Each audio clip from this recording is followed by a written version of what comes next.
Quality की survival movie, लेकिन ये दूसरे सर्वाइवल मूवी से बहुत ही डिफरेंट है। मूवी का हीरो बहुत ही मेंटल स्ट्रेस में होता है। माइंड को थोड़ा रिलैक्स करने के लिए उसको एक आइलैंड पर भेज दिया जाता है जहां उसके अलावा कोई नहीं होता। उसको वहां पर 3 दिन सरवाइव करने होंगे। इस आइलैंड पर वैसे पहले भी कई स्ट्रेस्ड लोग आ चुके हैं और रिलैक्स होकर यहाँ से जाते हैं, इसलिए हीरो को उसमें उतना डर नहीं लगता। वो भी आराम से आइलैंड पर रहता है। लेकिन जब वो आइलैंड के जंगल के अंदर जाता है तो वहां पर एक अजीब सा जंतु या कहें कि भूत या वो जो भी है हीरो को डराने लग जाता है। एंड वो चीज है क्या और हीरो को डरा क्यों रही है, आखिर कैसे वो सरवाइव कर पाएगा यहाँ पर, यही इस मूवी की कहानी है। तो चलिए देखते हैं 2019 में रिलीज हुई ये थ्रिलिंग मूवी जिसका नाम है प्रे। बाकी फुल मजा लेने के लिए वीडियो को एंड तक जरूर देखेगा।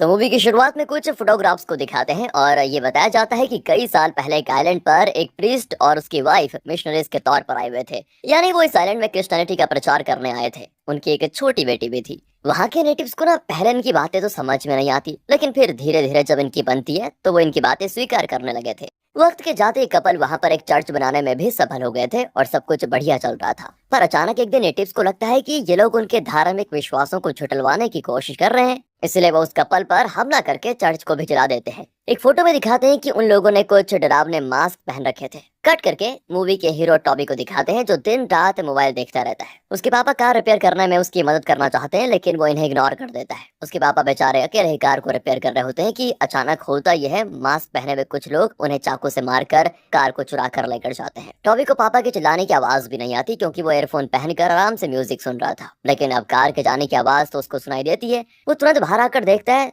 और सोचता है कि पापा तो कार रिपेयर कर रहे थे तो अचानक कहाँ जा रहे हैं। लेकिन बाहर अपने पापा की लाश को देखकर वो शॉक हो जाता है। टॉबी खुद को माफ नहीं कर पाता क्योंकि उसे लगता है कि अगर वो पापा के साथ होता तो शायद वो बच जाते। वो बहुत ही डिप्रेस्ड हो जाता है। उसकी माँ उसको एक साइकियाट्रिस्ट के पास लेकर जाती है जो फिर सजेस्ट करती है कि मेरी एक फ्रेंड है जो डिप्रेस लोगों को रिलैक्सेशन टिप्स पर लेकर जाती है। वहाँ पर उन्हें एक आइलैंड पर 3 दिन बिताने होंगे। डरने की बात नहीं है, यकीन माने वो ट्रिप तुम्हें सदमे से और गिल्ट से आराम से बाहर निकाल लेगी। टॉबी को भी सुनकर ठीक लगता है और वो मान जाता है। टॉबी और उसके जैसे और डिप्रेस्ड लोग बोट्स में आइलैंड की ओर निकल जाते हैं। अचानक सी सिकनेस की वजह से टॉबी को थोड़ा उल्टियां हो जाती है। तभी बोट का सेल एक्सीडेंटली उस पर गिर जाता है और टॉबी पानी में गिर जाता है। लेकिन कैसे भी करके बाकी लोग उसको बचा ही लेते हैं। अपने घर से बाहर निकलकर दूसरों के साथ इस ट्रिप पर आकर वो सब बड़े खुश होते हैं। इस ट्रिप की इंचार्ज जिसका नाम के है वो बताती है कि तुम सबको देखो अलग अलग आइलैंड में ड्रॉप किया जाएगा। वहाँ तुमको अकेले 3 दिन सरवाइव करने होंगे। तुम्हारी जरूरत की सारी चीजें तुम्हें वहाँ पर आराम से मिल जाएंगी और अगर 3 दिन तुम सरवाइव कर गए तो फिर तुम्हारा कॉन्फिडेंस और लाइफ को फेस करने की हिम्मत काफी बढ़ जाएगी और तुम अपनी लाइफ में अच्छे से रहोगे। फिर दोस्तों सबको फूड, टॉर्च और दूसरी चीजें जैसे फ्लैट्स वगैरह दिए जाते हैं। कि ये भी कहती है कि अगर कोई इमरजेंसी हो तो इन फ्लैट्स को जलाकर इशारा कर देना, हम यहीं आसपास घूम रहे होंगे तो तुम्हारी मदद के लिए आ जाएंगे। अगले दिन हर एक को बारी बारी एक आइलैंड पर छोड़ दिया जाता है। आखिर में टॉबी को इस आइलैंड पर छोड़कर के कहती है देखो 3 दिन का टाइम है तुम्हारे पास, अपने मन का तनाव निकाल कर फेंकने की कोशिश करो और 3 दिन के बाद हमें मिलो। ऑल द बेस्ट, ये कहकर दोस्तों वो चली जाती है। अब पहले तो टॉबी को थोड़ा डर भी लगता है, लेकिन फिर वो मन बना लेता है कि शांत आइलैंड पर वो 3 दिन कैसे भी करके गुजार लेगा। वो टेंट जैसा कुछ बनाकर लकड़ियां लेने के लिए जंगल में जाता है। वहाँ पर नारियल पड़े होते हैं जिन्हें टॉबी उठा लेता है। एंड एक जगह पर ना वो सूखे घास को हटाता है तो एक बंदर की लाश वहाँ पर पड़ी होती है। टॉबी घबरा जाता है कि इस बंदर को किसने मारा होगा। एंड तभी इस तरफ एक बंदर टॉबी के टेंट में रखा खाना निकाल कर खा रहा होता है। टॉबी उसको फिर भगाए देता है। फिर वो आग जलाने की कोशिश करता है लेकिन गलती से अपना हाथ काट लेता है। वो गुस्से में वो लाइटर को पानी में फेंक देता है। एंड फिर वो रियलाइज करता है कि यार बिना लाइटर के आग कैसे जलाऊंगा। अब वो पानी में लाइटर को ढूंढने लग जाता है और तभी गलती से एक नुकीला पत्थर उसके पैर में चुभ जाता है और बहुत खून बहता है। पानी के अंदर एक मास्क होता है जिस पर टॉबी का खून लग जाता है। एंड दोस्तों ये वही मास्क है जो मूवी की शुरुआत में एक आइलैंड के नेटिव्स ने पहना था। यहाँ पर पता चलता है कि ये तो वही आइलैंड है जहाँ पर वो क्रिश्चियन कपल क्रिश्चियनिटी का प्रचार करने आए थे। फिर टॉबी भी एक सीपी उठाकर उसे चाकू से खोलने की कोशिश करता है। तब वो देखता है कि चाकू में तो एक मैग्नीफाइंग ग्लास भी है। टॉबी खुश हो जाता है क्योंकि इस ग्लास को यूज करके सूरज की रोशनी से आग को जलाया जा सकता है। आखिर वो आग जला ही लेता है और जो खाना बचा था टॉबी उसे खा लेता है। लेकिन पता नहीं क्यों उल्टी भी कर देता है। पैर में लगी चोट की वजह से उसको बहुत दर्द भी होता है। अब भूख मिटाने के लिए वो जंगल के अंदर जाता है ताकि कुछ मिल जाए। उसे वहां पर नारियल दिखते हैं तो वो नारियल को उठाने वाला होता है कि ऐसा लगता है जैसे पीछे से कोई गुजर रहा है। वो झट से पीछे मुड़कर देखता है पर वहां पर कोई नहीं होता। फिर एक जगह से आवाज आती है। टॉबी वहां टॉर्च मारता है तो लगता है पेड़ के पीछे कोई रूप दिख रहा है। टॉबी तो डर कर टेंट के पास आ जाता है और फ्लेयर जलाता है, पर कहाँ टेंशन में वो उसे नीचे गिरा देता है। अब उसका हार्ट बीट बहुत तेज बढ़ता है और उसे अपने पापा की याद आ जाती है। वो फिर से डिप्रेशन में चला जाता है और बेहोश होकर गिर पड़ता है। सुबह जब उसे होश आता है तो उसके पास किसी ने नारियल काट कर रखा होता है। अब टॉबी हैरान होता है कि ये किसने काट कर रखा होगा। फिर भी भूख के मारे वो नारियल पानी पी लेता है। तभी एक लड़की को मछली पकड़ते देखकर टॉबी चौंक जाता है कि ये यहाँ पर कैसे आई। टॉबी को देखते ही वो वहां से जाने लग जाती है, लेकिन टॉबी उसका पीछा नहीं छोड़ता। वो उसका पीछा करता रहता है और उससे सवाल करने लग जाता है कि तुम कौन हो, कहाँ से यहाँ पर आई हो, वगैरह वगैरह। तभी अचानक वो मुड़कर टॉबी को घूरती है। उसके हाथ में चाकू देखकर टॉबी बहुत ज्यादा डर जाता है। वो तेजी से टॉबी की ओर आती है, लेकिन दूसरी दिशा में जाती है जहाँ उसने एक ट्रैप सेट करके रखा है। दोस्तों, उसमें एक जानवर फंस गया था जिसको वो लेने आई थी। उसे लेकर वो जाने लग जाती है, पर टॉबी फिर उससे सवाल करता है कि तुम कहाँ से आई हो, क्या है तुम्हारा नाम, कौन हो तुम। एंड वो सिर्फ अपना नाम बताती है, मेडलिन। फिर वो उस जगह पर जाते हैं जहाँ पर उस मिशनरी कपल ने एक शेड जैसा कुछ बनाया होता है। मेडलिन तो फिश को पका कर खा रही होती है और टॉबी को भी थोड़ा दे देती है। कई घंटों के बाद तो वो खाना खा रहा था और वो भी फ्रेश फिश, तो वो बड़े चाव से खाता है। अब मेडलिन तो यहाँ से जाने लग जाती है, तो टॉबी फिर उसको जाने नहीं देता और पूछता है कि तुम्हारा घर कहाँ पर है, क्या तुम यहीं पर रहती हो। एंड दोस्तों, मेडलिन तो इस बार टॉबी पर हमला करने आ जाती है, लेकिन असल में वो टॉबी को एक सांप से बचा रही थी। फिर उस सांप को मारकर उसे कंधे पर लटकाकर टॉबी से कहती, देखो मेरा पीछा मत करो, समझे, और हमेशा आग के पास ही रहना, तभी इस तरह के खतरनाक जानवर तुम्हारे पास नहीं आएंगे। मेडलिन के जाने के बाद टॉबी वहाँ पर आग को जलाकर सो जाता है। तब उसको लगता है कि कुछ मास्क पहने हुए लोग उसका कत्ल कर रहे हैं। वो चौंक कर उठता है, लेकिन ये बस उसका बुरा सपना था जो फिर से उसे अपने पापा के कत्ल के बारे में याद दिला देता है। आग बुझने वाली होती है तो वो उसमें और लकड़ी डालता है। एंड पता नहीं क्या होता है कि तभी ना जंगल से एक आवाज आती है। वो फिर जंगल के अंदर जाता है तो लगता है कि वो रूप टॉबी के पास खड़ा है। टॉबी झट से टॉर्च फ्लैश करता है, लेकिन वो रूप वहाँ से गायब। अगली सुबह मेडलिन टॉबी से मिलने आती है और उसको कुछ पका कर देती है। फिर वो टॉबी को एक जगह लेकर भी जाती है जहाँ से कुछ पत्ते तोड़कर वो उन्हें पीसती है और टॉबी के पैर पर लगाती है। अब वो टॉबी से बात करने लगती है। वो कहती है कि इस पत्ते के रस को अपने ओंठ पर लगा लो तो तुम्हारा दर्द कम हो जाएगा। कहकर वो टॉबी के ओंठों पर लगाती है और वाकई उसके पैर का दर्द कम हो जाता है। यार, दोनों जंगल में आराम से घूमने लग जाते हैं। मेडलिन बताती है कि बचपन से वो अपने पेरेंट्स के साथ इसी आइलैंड पर आई थी, लेकिन उसके पापा के मरने के बाद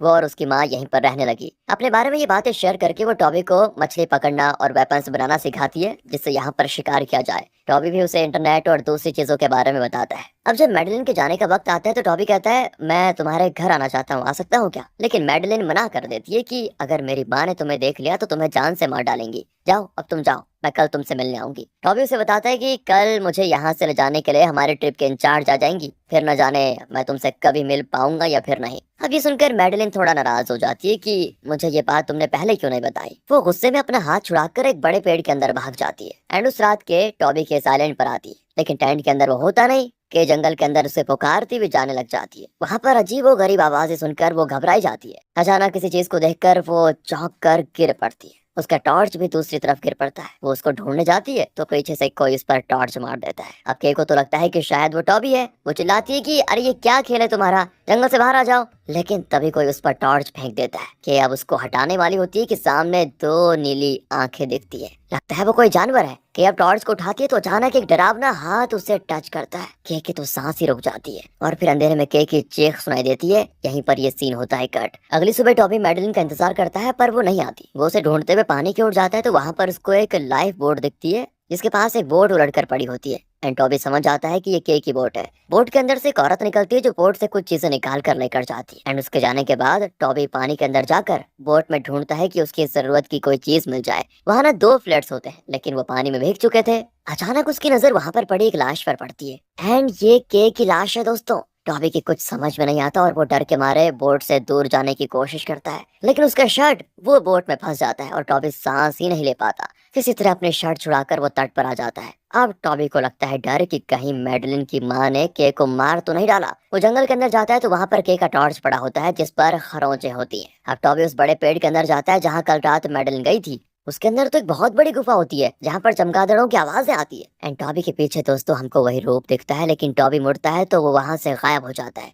वो और अंदर जाता है तो वहाँ पर अजीब ड्राइंग्स बने होते हैं। वो फिर उन सबको पार करके किसी दूसरी तरफ पहुंच जाता है जहाँ पर कहीं टूटे हुए घर दिखते हैं। टॉबी यहाँ पर हर तरफ मेडलिन को ढूंढने लग जाता है। वहाँ पर एक बकरी खड़ी होती है, लेकिन अचानक कोई उसकी गर्दन पर तीर चला देता है। वो असल में दोस्तों मेडलिन की माँ है। उसको देखकर टॉबी जल्दी से छुप जाता है और दूसरी तरफ एक लकड़ी का कैबिन देखकर टॉबी उसके अंदर घुस जाता है। शायद मेडलिन यहीं पर रहती है। वहाँ एक बॉक्स के अंदर कुछ पासपोर्ट्स होते हैं। पास में मैडेलिन और उसके पेरेंट्स की फोटो होती है। मैडेलिन के पापा वही प्रीस्ट थे दोस्तों, जो इस आइलैंड में क्रिश्चियनिटी का प्रचार करने आए थे। टॉबी वहाँ पर एक गैसोलीन सिलेंडर को भी देख लेता है। अचानक किसी की हार्ट सुनकर वो प्लंग के नीचे छुप जाता है। तब मैडेलिन और उसकी माँ वहाँ पर आती है। मैडेलिन की माँ उसे कुछ बेरीज को पेश कर देती है, लेकिन मैडेलिन खाने से इनकार कर देती है। उसकी माँ उसको डांटती भी है कि कहीं बाहर मत जाना तुम। टॉबी पलंग के नीचे एक मास्क को देखता है और समझता है कि मैडेलिन की माँ ही ये मास्क पहनकर उसको डरा रही थी। कुछ देर के बाद उसकी माँ जब बाहर जाती है तो मैडेलिन टॉबी को देख लेती है। वो उसको डांटती है कि तुम यहाँ पर क्यों आए, अगर माँ ने देख लिया तो वो तुमको जिंदा नहीं छोड़ेंगी।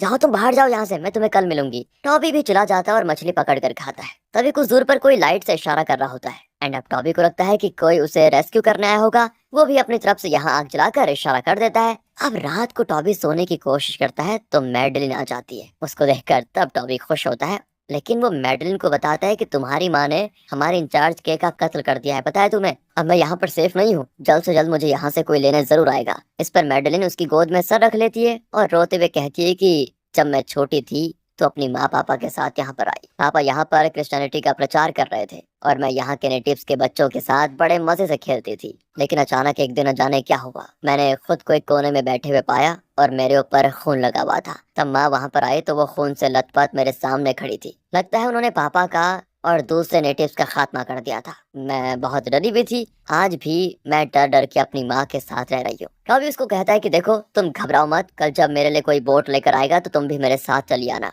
अब ये सुनकर मैडेलिन बड़ी खुश होती है और कल सुबह इस जगह मिलने का वादा करके चली जाती है। सुबह टॉबी को एक प्लेन दिखता है, लेकिन वो बिना रुके चला जाता है। तब टॉबी को एक पुराना लाइट हाउस दिखता है। वो वहां अंदर जाता है तो पता चलता है कि उसका इंजन खराब है। फिर उसको अपने पापा की बात याद आ जाती है, जिन्होंने उसे सिखाया था कि कार इंजन को कैसे ठीक किया जा सकता है। उसी तरीके से वो भी इसको ठीक करने की कोशिश करता है। अब इसके जनरेटर को गैसोलीन की जरूरत पड़ेगी और तब टॉबी को याद आता है कि उसने मैडेलिन के घर में गैसोलीन सिलेंडर देखा था। फिर वो टेंट की ओर आता है तो वहाँ पर एक और लड़का होता है। ये भी टॉय की तरह ट्रिप पर आया है। इसका नाम दोस्तों डेविड है। इसे तो दूसरे आइलैंड पर ड्रॉप किया गया था, लेकिन कल जब के नहीं आई तो वो घबरा गया। तब उसने इस आइलैंड पर आग को जलते हुए देखा और लकड़ियों की एक छोटी नाव बनाकर वो यहाँ पर आ गया। वो कहता है कि अब हम दोनों साथ में यहाँ से निकल जाएंगे। पर टॉबी कहता है कि यहाँ पर एक लड़की कई सालों से फंसी हुई है, मैं उसको लेकर आता हूँ और हम फिर साथ में चलेंगे। कहकर वो जाता है मैडेलिन को लेने के लिए। और वहाँ मैडेलिन की माँ भाले से उस पर हमला कर देती है और पूछती है कि तुम कौन हो, यहाँ पर कैसे आए। लेकिन टॉबी खुद को छुड़ाकर भाग जाता है। मैडेलिन की माँ उसका पीछा करती है, लेकिन एक ट्रैप में वो फंस जाती है।